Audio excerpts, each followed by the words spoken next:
Não sei se algum irmão aqui conseguiu ter essa possibilidade. Eu creio que é uma possibilidade relativamente pequena. Não são muitas as pessoas que conseguem construir a casa dos seus sonhos.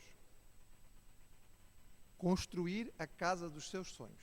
Do zero. Escolher o espaço, fazer o desenho da casa, idealizar o tamanho, onde é que quer as coisas, de raiz.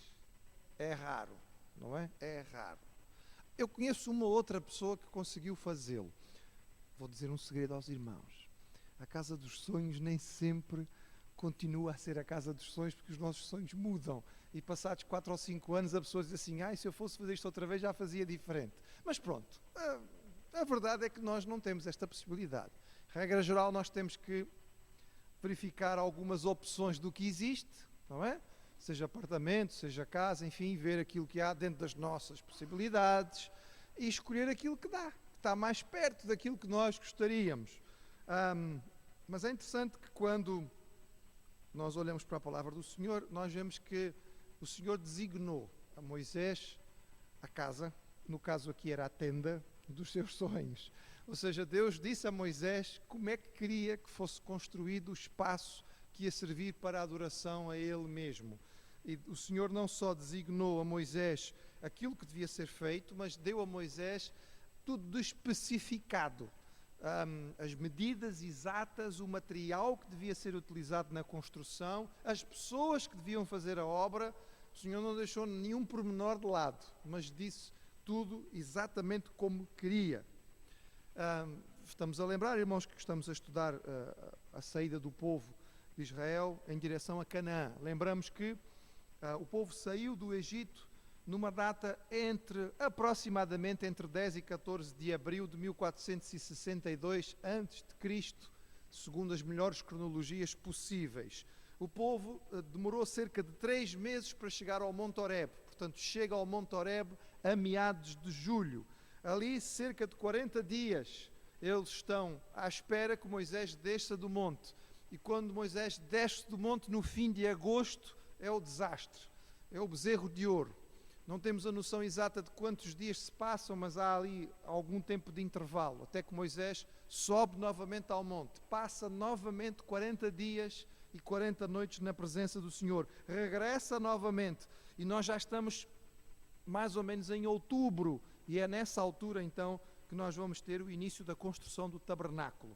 Sabendo que o tabernáculo vai ser inaugurado no primeiro dia do ano, do segundo ano do calendário israelita. Lembram-se, irmãos, o primeiro dia do ano foi estabelecido por Deus na altura da Páscoa, certo? Portanto, aquele passa a ser o primeiro mês, o mês em que se celebra a Páscoa. Então temos ali o primeiro mês do novo calendário, que começou 1460 anos antes do nosso calendário. Só os irmãos fazerem as contas e verem onde é que está o calendário dos judeus.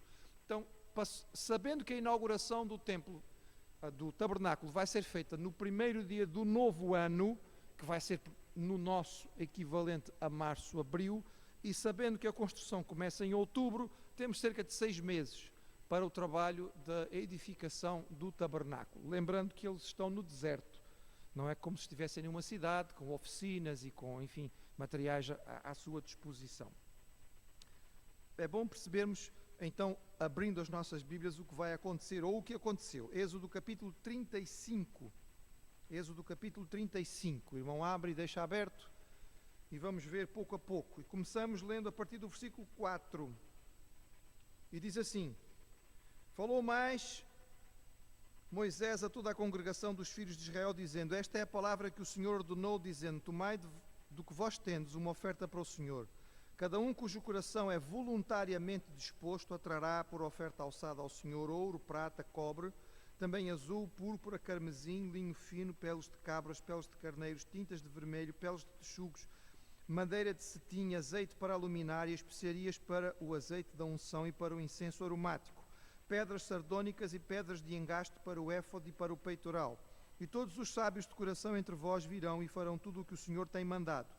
O tabernáculo, a sua tenda, a sua coberta, com os seus colchetes, as suas tábuas, as suas barras, as suas colunas, as suas bases, a arca, os seus varais, o propiciatório, o véu da coberta, a mesa e os varais e todos os seus vasos, os pães da propiciação, o castiçal da luminária, os seus vasos e as suas lâmpadas, e o azeite para iluminar, e o altar de incenso, e os seus varais, azeite da unção, incenso aromático, coberta da porta da entrada do tabernáculo, altar do holocausto, crivo de cobre que terá seus varais e todos os seus vasos a pia, a sua base, as cortinas do pátio, as colunas e as suas bases, a coberta da porta do pátio, as estacas do tabernáculo, as estacas do pátio e as suas cordas, os vestidos do ministério para ministrar no santuário, os vestidos santos de Arão, o sacerdote, e os vestidos dos seus filhos para administrarem o sacerdócio.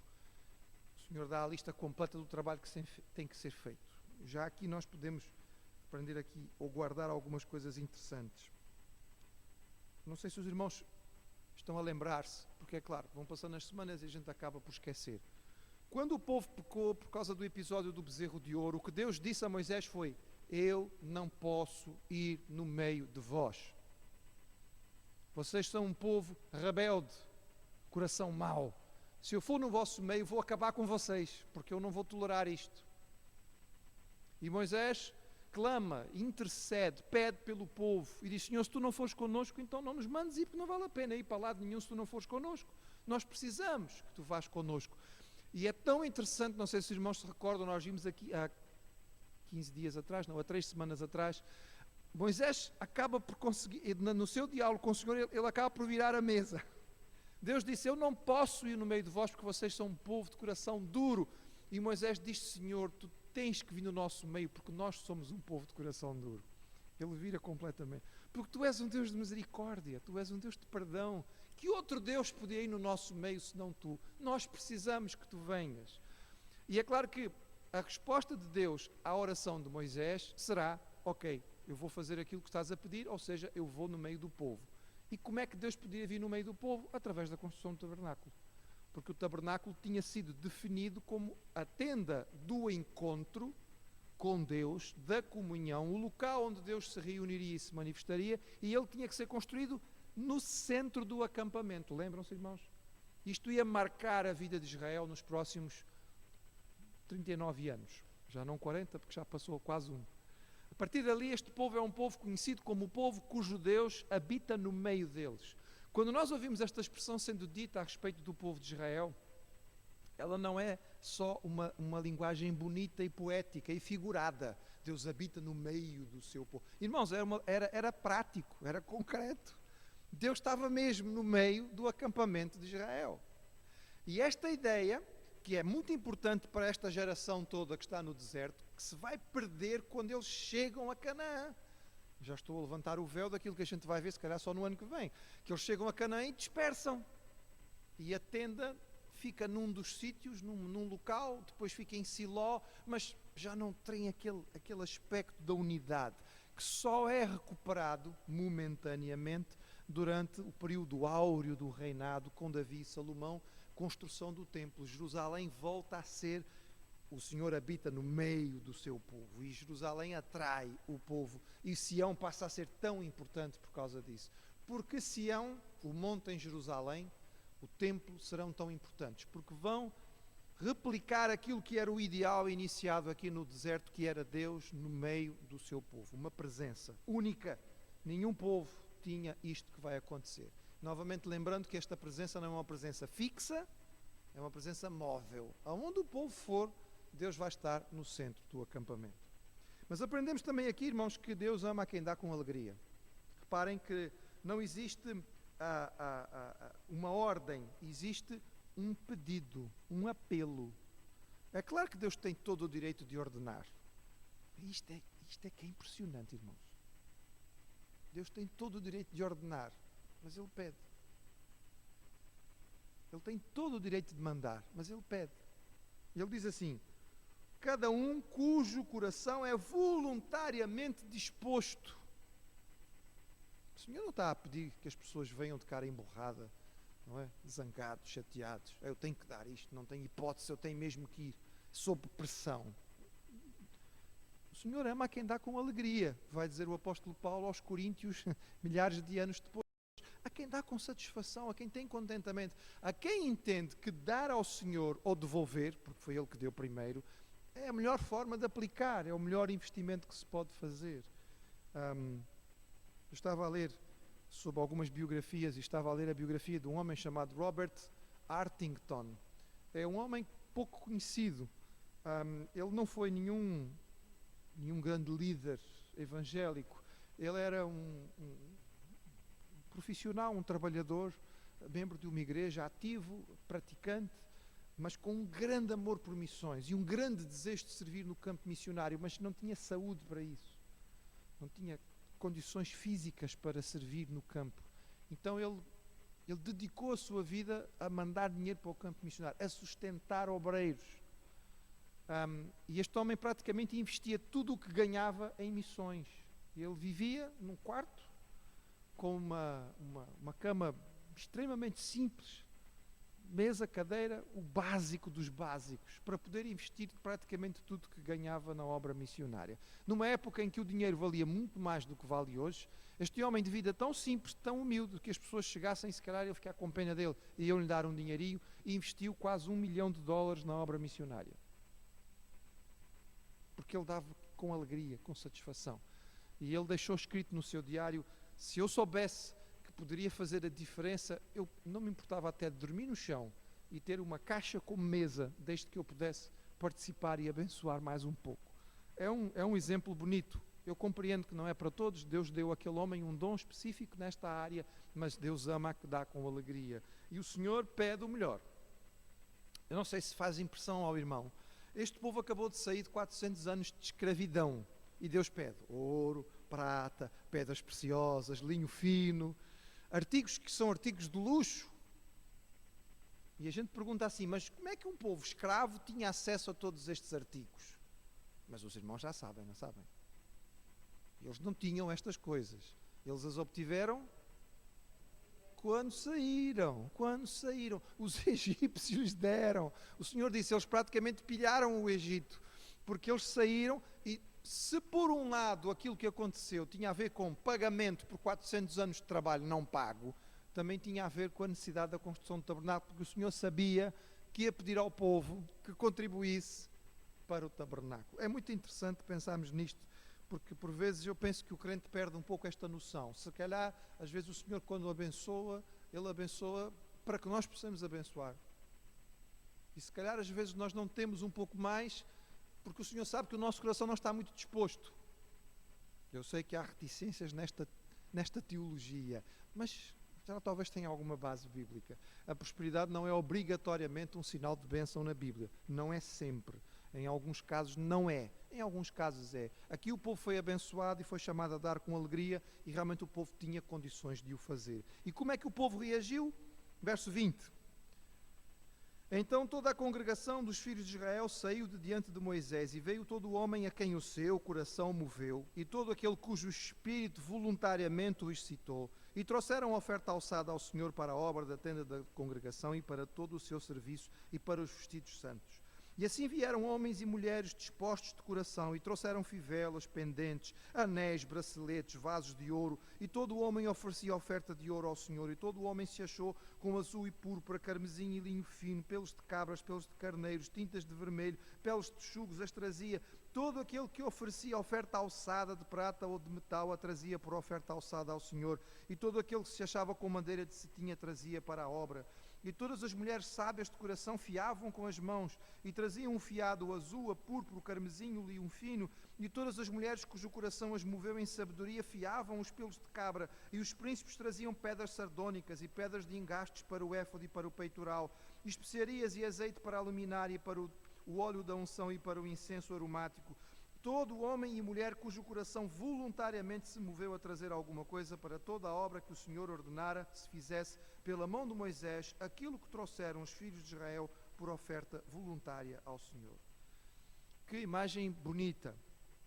E por um lado, e por outro lado, podemos dizer até diferente daquilo que nós tínhamos visto há não muito tempo, na altura do bezerro, não é? Trouxeram também para fazer o bezerro, mas agora estão trazendo da forma correta. Temos um povo de coração alegre, um povo que dá voluntariamente, um povo que percebe o significado que é construir este espaço para ter a presença de Deus no meio da sua congregação, e novamente há uma ênfase significativamente dada aqui de que isto foi feito voluntariamente. Foi feito com alegria. Não foi uma coisa que foi feita sob pressão. No capítulo seguinte, os irmãos leem, no capítulo 36, que a certa altura os responsáveis pelo trabalho vieram falar com Moisés, no versículo 5, capítulo 36, versículo 5, e diz: o povo traz muito mais do que basta para o serviço da obra e o que Deus ordenou que se fizesse. E então Moisés tem que dar uma ordem: parem de trazer. Por favor, não tragam mais. Não é preciso, não temos onde guardar. Não é? Eu ainda não conheço nenhum tesoureiro de igreja, eu já estive em algumas ao longo da minha vida, que tivesse que pedir a palavra ao pastor para num domingo de manhã dizer: irmãos, parem de trazer ofertas, não dá, a igreja não tem condições de receber mais. Ainda não aconteceu.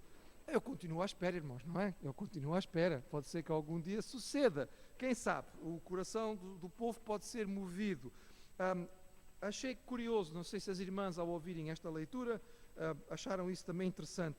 Reparem que Deus moveu o coração, até falando aqui na capacidade de sabedoria, para as mulheres fiarem, fazerem obras bonitas, para serem trazidas, para servirem de ornamentação na casa do Senhor. Não são todas as pessoas que têm capacidade para bordar, para fiar, não são todos. E, portanto, aqui, algumas tinham esta capacidade e colocaram isto ao serviço do Senhor. E é muito interessante este aspecto, irmãos, porque nós vemos logo a seguir, ainda estamos no capítulo 35, verso 30, algo que eu acho significativo. Diz assim: depois disse Moisés aos filhos de Israel: eis que o Senhor tem chamado por nome a Bezalel, filho de Uri, filho de Ur, da tribo de Judá, e o Espírito de Deus o encheu de sabedoria e entendimento e ciência em todo o artifício, para inventar invenções, para trabalhar em ouro, em prata, em cobre, em artifício de pedras para engastar, e em artifício de madeira para trabalhar em toda a obra esmerada, e também lhe tem disposto o coração para ensinar a outros, a ele e a Olibe, filho de Aizamac, da tribo de Dan. Encheu-os de sabedoria do coração para fazer obra de mestre, e a mais engenhosa, e a do bordador, em azul, em púrpura, em carmesim, em linho fino, e a do tecelão, fazendo toda a obra, inventando invenções. Assim obraram Bezalel e Aholibe, e todo o homem sábio de coração, a quem o Senhor dera sabedoria e inteligência, para saber como haviam de fazer toda a obra para o serviço do santuário, conforme a tudo o que o Senhor tinha ordenado. Eu lembro-me que o meu avô gostava muito deste personagem bíblico, era um dos favoritos dele. Meu avô era um homem simples, filho de imigrantes italianos, como há uma grande comunidade italiana no estado de São Paulo, no Brasil. Aos 10 anos foi ser aprendiz de marceneiro, essa era a sua vida, ele tinha jeito para aquilo, gostava. E não gostava de fazer as coisas sempre da mesma maneira, passava a vida a inventar novas formas de fazer e de ficar mais bonito e de resolver as situações. E com mais de 70 anos foi ser missionário. Minha avó morreu, a minha mãe era missionária nos Açores, e lá foi o meu avô morar connosco. E foi na altura em que houve o terremoto, 3/4 da ilha, a terceira foi destruída, mas foi também a oportunidade que Deus abriu para aquela igreja construir um templo de raiz. Irmãos, com 70 e poucos anos, o meu avô foi o responsável por toda a parte de madeira daquela construção. Na altura de fazer o telhado de madeira, o teto de madeira para a colocação depois das telhas, o meu avô estava a trabalhar e ele amarrava-se à viga do teto, porque ele tinha às vezes vertigens, tinha medo de cair, e assim pelo menos estava amarrado, e se caísse ficava preso pela corda. E era impressionante vê-lo com aquela idade a fazer este trabalho. Irmãos, o texto bíblico aqui diz que Deus dá sabedoria, porque às vezes nós temos a ideia de que o Senhor só capacita as pessoas para os trabalhos que nós chamamos de espirituais. Mas não é isso que a Bíblia diz. A Bíblia diz que Deus dá dons e talentos e capacita as pessoas para uma série de atividades diferentes. Não são todos os que vão fazer aquilo que nós chamamos de coisas espirituais, e elas não são obrigatoriamente mais valiosas do que outras. Na igreja nós precisamos de todos a trabalhar, de cada um exercendo o seu dom e o seu talento, de cada um usando aquilo que tem capacidade para fazer, para uns abençoarem os outros. Eu olho para este texto e olho também pelo outro lado, e penso pelo lado de Moisés, e eu fico a imaginar Moisés, eu imaginando, na Bíblia não diz isto é a minha imaginação, Moisés ouvindo Deus a descrever todas aquelas peças do tabernáculo, e ao mesmo tempo Moisés pensando: como é que eu vou fazer isto? Como é que eu vou fazer isto? Eu não sou capaz de fazer isto. Mas não era ele que tinha que fazer aquilo. O Senhor que lhe deu a obra também deu a ele os obreiros para fazer o trabalho, para formar a equipa que ia fazer o trabalho. A responsabilidade de Moisés era outra. Ele foi chamado para outro trabalho. Já viram o que era agora Moisés partir a cabeça, não é? A tentar fazer como é que ia fazer aqueles aros e como é que ia encaixar aquelas peças e como é que ia tecer aqueles tecidos e como é que ia fazer aquela arca e como é que ia derreter aquele ouro. E nós tínhamos um homem tão capacitado por Deus para uma tarefa que era ouvir a voz do Senhor e transmitir ao seu povo, parado a fazer uma arca de madeira, enquanto outras pessoas que podiam fazê-la muito melhor do que ele não estavam a fazer nada. Então nós temos aqui mais uma vez um exemplo que depois no Novo Testamento é explicado como o corpo de Cristo. Nós somos membros e acabamos por servir uns aos outros. O Senhor capacita estes elementos para este trabalho. Bezalel, que vai ser o homem responsável número 1, o mestre maior. É interessante que o texto, em 3 ocasiões diferentes, fala sobre invenções. E eu creio, irmãos, que estas invenções tinham a ver com o fato de eles estarem a construir o que estavam a construir no deserto. Ele deve ter tido que realmente usar muita cabeça, porque ele não estava no Egito com, enfim, todas as oficinas disponíveis, não é? E eventualmente o material disponível à mão. Não, ele estava no deserto. O que é que eles tinham? Algumas ferramentas que tinham levado consigo. Ele teve que provavelmente criar algumas coisas para poder fazer outras. E desta maneira então construir tudo aquilo que estava para ser construído. O texto fala a respeito deste homem. Há muitos que acreditam que este seu avô, Ur, que é aqui mencionado, é o Ur que subiu à montanha junto com Arão e que sustentou a mão de Moisés, não é? E neste caso temos toda uma família consagrada e servindo ao Senhor. Sabemos que ele é da tribo de Judá, tribo de onde era Josué, tribo para nós importante porque será a tribo de onde virá Jesus e a tribo que vai ser a tribo mais forte mais tarde.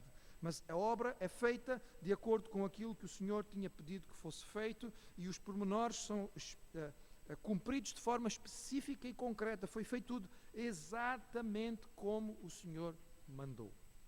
6 meses, enquanto eles estão a construir, e eu posso imaginar a vida do acampamento, daquele grande acampamento com mais de 2 milhões de pessoas, gira à volta do que está a acontecer na preparação do tabernáculo, na expectativa, mas não é só isto que está a acontecer neste momento. Provavelmente é neste período que acontece o que os irmãos encontram no livro de Números, no capítulo 3. Eu convido-vos a darem uma saltadinha em Números, capítulo 3.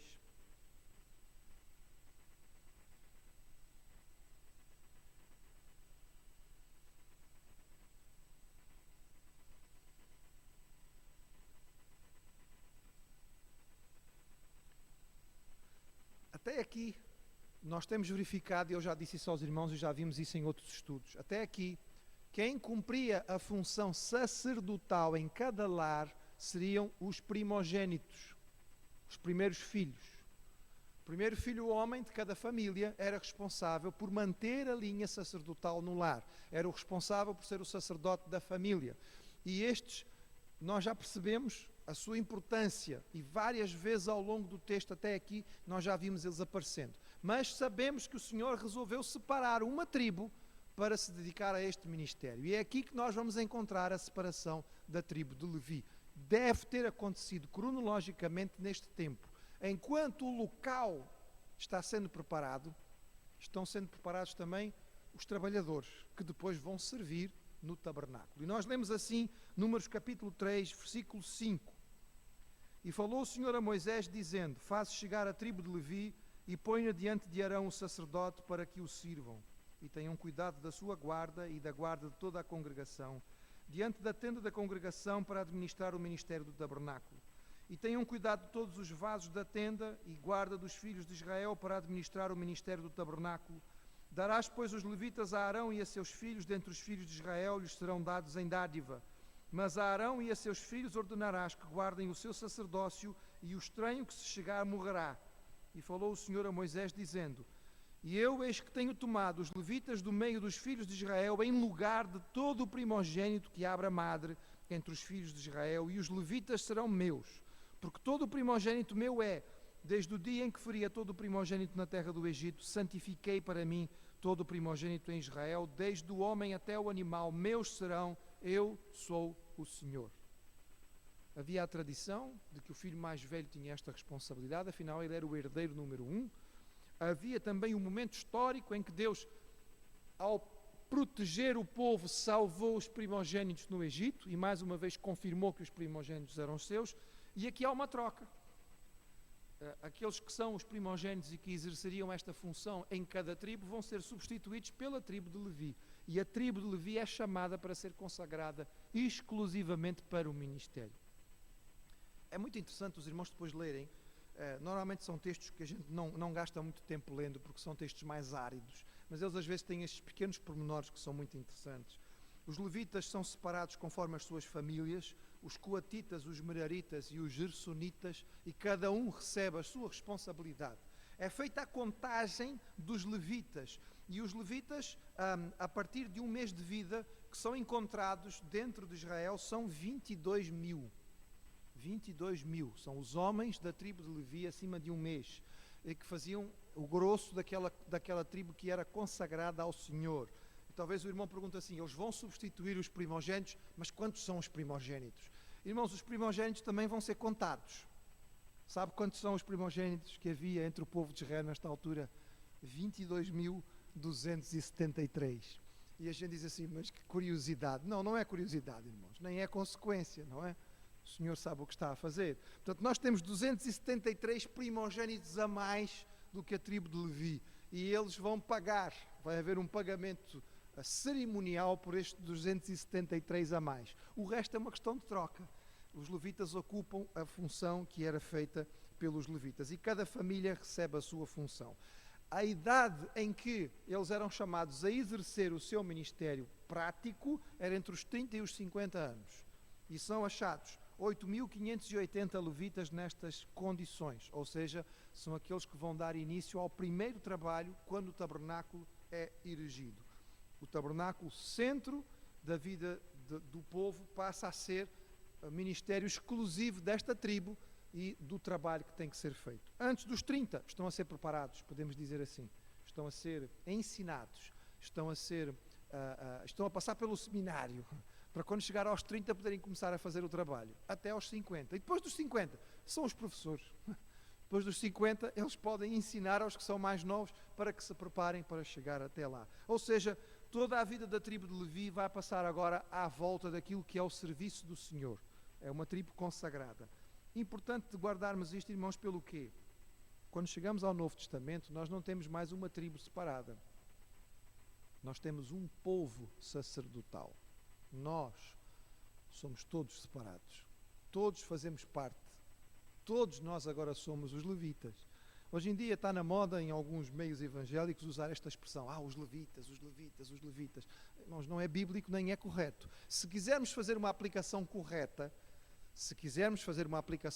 do conceito do Antigo Testamento no Novo, temos então que dizer que toda a igreja são os levitas, porque nós todos somos, não é? O reino sacerdotal ou o sacerdócio real. Somos aqueles que foram chamados pelo Senhor, daí que, como herdeiros da reforma protestante, nós defendemos a doutrina do sacerdócio universal dos crentes. Todos somos chamados para ser consagrados ao serviço do Senhor, como os levitas foram. Muito bem, então temos cerca de 6 meses. Durante este período há o quê? Há uma concentração no trabalho prático, da construção do material que vai montar o tabernáculo. Há a separação da tribo de Levi e um trabalho específico de dar aos levitas a compreensão do que é que eles vão fazer. Moisés tem que gastar tempo transmitindo a este grupo grande aquilo que Deus tinha dito que era a responsabilidade de cada grupo. E Moisés tem esse tempo, digamos, de preparação para que tudo possa ocorrer. É assim, irmãos, a partir do dia em que o tabernáculo for montado, não dá mais para parar. É constante. 24 horas por dia. Não dá mais para alguém perguntar, Moisés, como é que é mesmo? Então, agora vocês têm que saber o que é que têm que fazer e têm que fazer. Então, temos este período de preparação e os irmãos agora vão voltar outra vez a Êxodo, capítulo 40. Então, nós temos, depois deste período, e a descrição é dada aí, uma descrição semelhante àquela que nós já tínhamos tido. O trabalho é terminado. Em Êxodo, capítulo 40, versículo 1, o Senhor diz a Moisés, no primeiro mês, no primeiro dia do mês, levantarás o tabernáculo da tenda da congregação. Deus dá a ordem sobre o dia da inauguração. É Deus que escolhe, é Deus que escolhe. Versículo 17, E aconteceu no mês primeiro, no ano segundo, ao primeiro do mês, que o tabernáculo foi levantado. Certo, irmãos? Então vamos recordar, passou-se um ano. Foram libertos, 3 meses no deserto, até chegarem ao Monte Horebe. Depois passa ali mais 1 mês e meio e tal, que é o tempo que Moisés vai lá em cima e volta o bezerro de ouro. Há ali alguns dias, Moisés volta novamente, 1 mês e pouco, ele volta. Temos quase 6 meses. Nessa altura é dito, preparem o tabernáculo. Temos então 6 meses de preparação do tabernáculo e da tribo e do clã sacerdotal, que é a família de Arão. E agora o Senhor diz, montem no primeiro dia do ano. Então a festa do novo ano se dá com a construção ou o levantamento, aqui é mais levantamento do que a construção do tabernáculo que tinha sido mandado construir pelo Senhor. Verso 34. Uma vez levantado e colocado o tabernáculo no seu local, o Senhor vai confirmar a sua satisfação. Então a nuvem cobriu a tenda da congregação e a glória do Senhor encheu o tabernáculo, de maneira que Moisés não podia entrar na tenda da congregação, porquanto a nuvem ficava sobre ele e a glória do Senhor enchia o tabernáculo. Quando, pois, a nuvem se levantava de sobre o tabernáculo, então os filhos de Israel caminhavam em todas as suas jornadas. Se a nuvem, porém, não se levantava, não caminhavam até o dia em que ela se levantava, porquanto a nuvem do Senhor estava de dia sobre o tabernáculo e o fogo estava de noite sobre ele, perante os olhos de toda a casa de Israel, em todas as suas jornadas. E talvez alguém possa dizer assim, pastor, coisa fantástica, não é? Poder ter ali fisicamente, olhar e ver, a presença do Senhor está ali. Irmãos, nós ultrapassamos essa fase. Muito. Porque nós vivemos na altura em que não existe mais tabernáculo nem templo. O véu do templo foi rasgado, irmãos. Nós vivemos na fase em que já nem existe casa física. Nós somos o templo do Espírito Santo. Aquilo que Israel teve o privilégio de ver momentaneamente, fisicamente, sobre um local específico, é-nos dado a nós no dia a dia, onde quer que nós estejamos. E talvez não percebamos o significado do que isto é. Assim como Israel mexia e ao mover-se, só se movia quando a nuvem ia, nós também devíamos ser dirigidos pelo Espírito do Senhor. E aonde estivéssemos, marcar a presença do Senhor naquele local. É isto que nós somos chamados a ser. Então temos aqui um momento alto. Passou-se um ano. O povo agora tem um local específico de culto. Tem um sistema montado para a adoração. Tem aonde exercer este local, este momento de comunhão com Deus. Tem aonde ir para fazer o sacrifício e a propiciação pelo seu pecado. Tem um grupo especial separado dentro da nação para se dedicar a este ministério. Está tudo pronto para que tudo corra bem. Será que corre sempre bem? Bem, para a semana nós vamos ver o que é que pode acontecer quando nem sempre se faz as coisas do Senhor à maneira do Senhor. Mas nós vamos ficar hoje com esta imagem tão bonita da construção, do levantamento do tabernáculo e da glória do Senhor enchendo aquele local.